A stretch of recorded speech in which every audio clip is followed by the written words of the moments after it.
Hello everyone, we are Paul and Rebecca. Now 2020 was tough for a lot of people, including our little channel, but we still managed to get out there. We did indeed. So we have put together a list of our top 10 favourite explores from 2020, including old abandoned railways, old tunnels, old canals, you name it, anything of interest. Now what we'd like you to do for 2021 is drop it in below anywhere you think that we should go, including places that you might have access to or just places you love. Absolutely, we really do want to know those, so put them in the description below. And the last of all but not least, before we start, I will put all the links to the videos in the description below. So if you like any of these explores and you want to know a bit more about it, then obviously click on those links in the doobly-doo below. So without further ado, on with the top 10.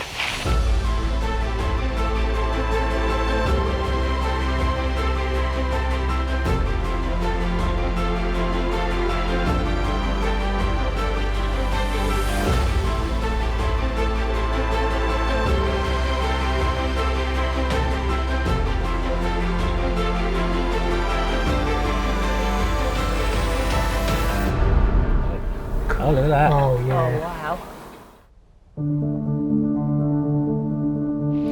So, first up is the Blorenge Mountain up in South Wales. Is that the one where I got the photograph where you were Yeah, your legs hanging yeah. out? So the thumbnail was the legs hanging out the window. The Blorenge is a beautiful mountain in South Wales and it holds an old tramway. So for those of you who don't know what an old tramway is, it's one of sort of the original railways where they used to have either wooden or metal plates on the stones just to hold the rails in. It's a very primitive form of a railway, and it had 4 tunnels on that mountain. Tunnels on a mountain, and they all still exist today. We explored the area last January and also the January before. But it's a beautiful, beautiful landscape, and it was a 200-year-old railway, 220-year-old railway, built by I think Thomas Hill and his Garndiffice Forge and all the ironworks up there.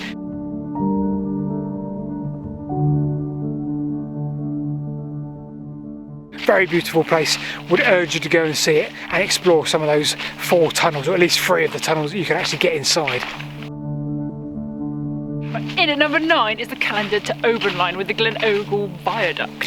So yeah, obviously this line had the Glen Ogle Viaduct. It also had Killin Junction, which is an amazing old station, and the Killin Viaduct. So we snuck in about 3 different spots in the number 9 slot here. Sneaky. Sneaky indeed. So the calendar at Ogle line did exactly what it said on the tin after a number of years, up through the beautiful valley, and of course all the challenges that the valley held for the contractors and the railway builders of the time.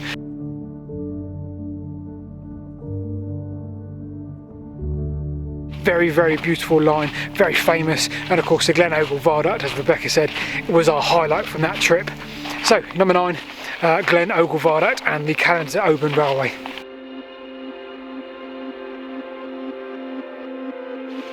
In at number 8 is the Chard Branch line, and in particular Donyatt Halt.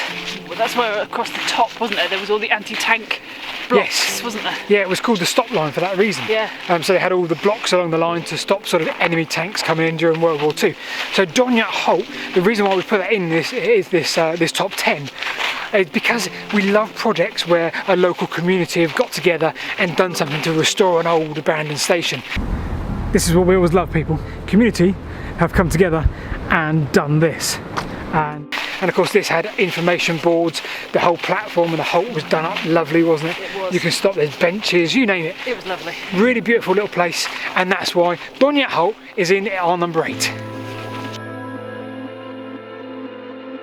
So number 7 is the Somerset Coal Canal. Now the Somerset Coal Canal, we've only explored 1 branch of it because I think there's 2, and it's a very beautiful place to go. You can walk on a lot of it, you can see all the old locks, the flight of locks that go up and around the corner near Coombe Hay. And the reason it's in our number 7 is because there's still a few mysteries that have yet to be solved by it. So when they were building that part where the locks are now, they had an incline plane, and they also had what was going to be locks that went down into the ground and underwater, sort of encased caissons.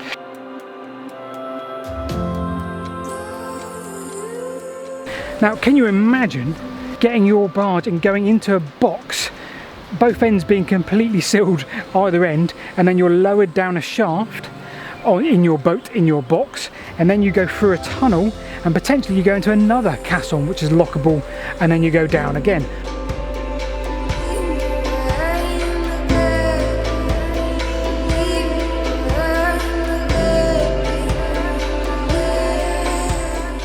And people aren't 100% sure how much of that was actually made. So we love a good mystery. We love a good unexplained mystery. That's why Somerset Coal Canal is in our number 7.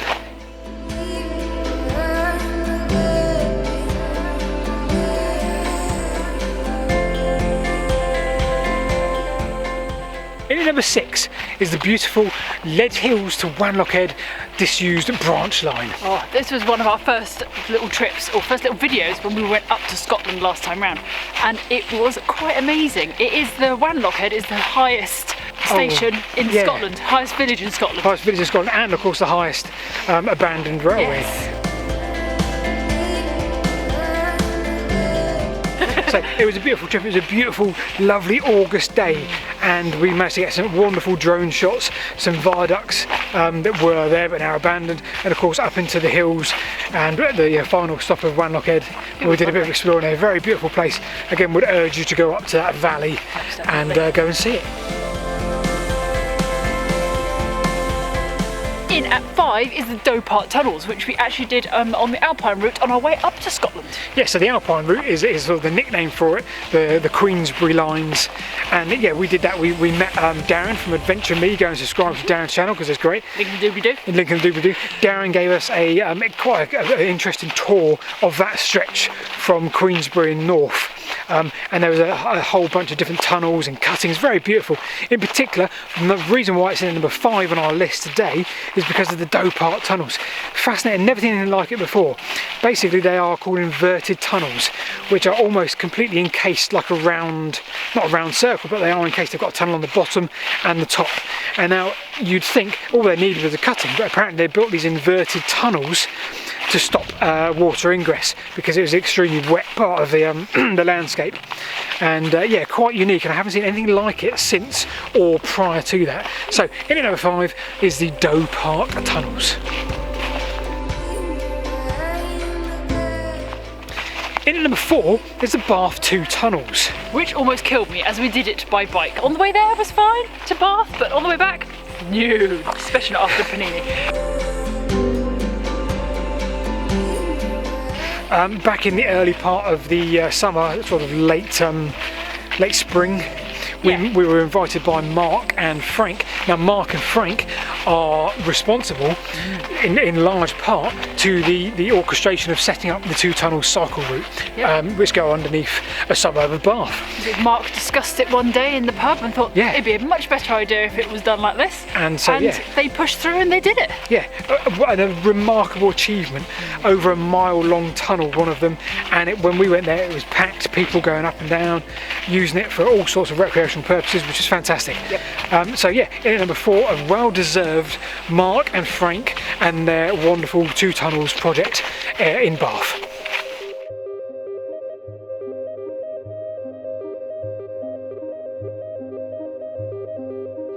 In at number 3 is Whitby. We managed at the end of the summer to nip up there, sort of mid between everything that was going on this year, and we went to Sandsend and Kettleness tunnel. We did. Sandsend and Kettleness, fascinating tunnels.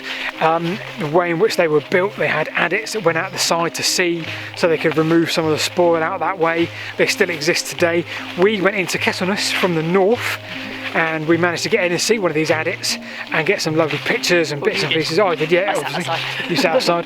And we have a friend called Matt, who was also up at a similar time, and he went into, or certainly got to the portal, northern end of Sandsend. It looks very dangerous. The southern end is completely blocked up. Yeah. The northern end is sort of eroding very quickly. A lot of collapses and things, isn't there? Yeah.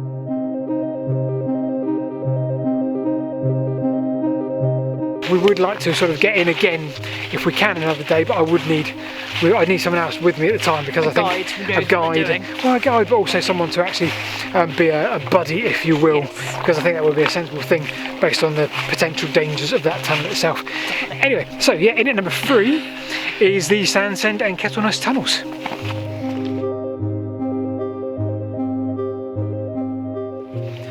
In at at number 2 is the Dorset and Somerset Canal, and in particular 2 things on that canal. The Murtry Bridge and the Hucky Duck. So the Hucky Duck and Murtry Bridge and the tunnel that went underneath it were actually aqueducts. So we were lucky enough to get in contact with the owners of the Hucky Duck aqueduct when their garden, had a tour of the massive structure that still exists today.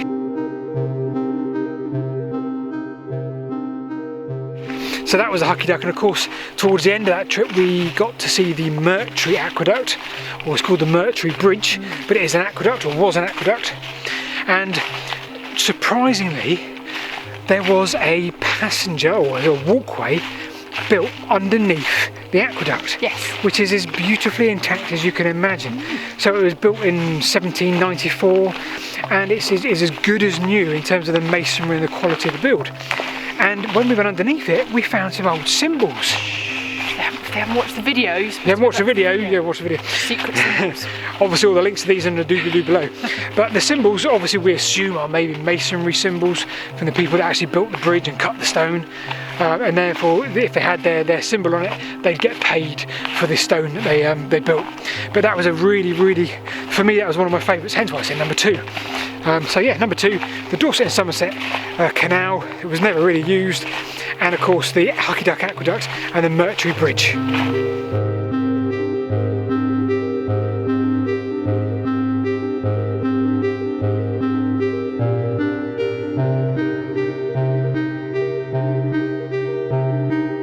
Number 1.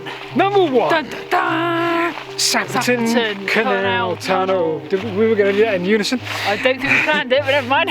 Sapperton Canal Tunnel. Wow. There's so much to say about Sapperton Canal Tunnel.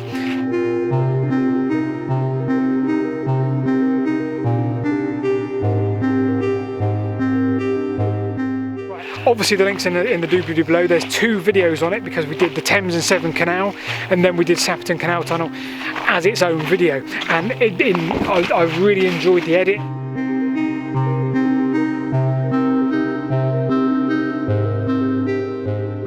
We kind of tried to pay tribute to the people that built it, the 26 shafts that were built for it to help speed up the construction.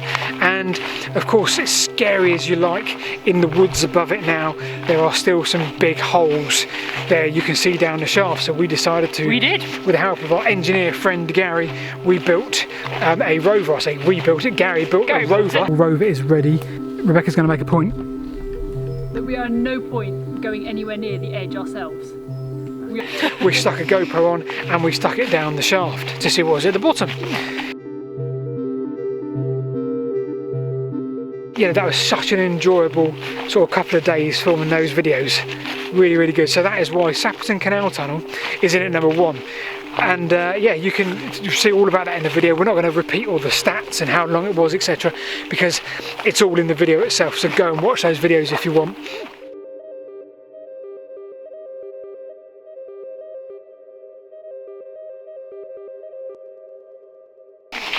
So that concludes our top 10 abandoned places that we've explored in 2020. And what we'd like you to do is don't forget to put in the comments below where you would like us to go in 2021. Absolutely, so hopefully with better times on the horizon and light at the end of the proverbial tunnel, we want to hear your ideas on where we should explore in 2021. So please put a comment in the description below and we will do our best to reply to the comment. So yeah, that concludes the video today. Thanks for watching, thanks for your support in 2020, and yeah, we shall see you in the next video.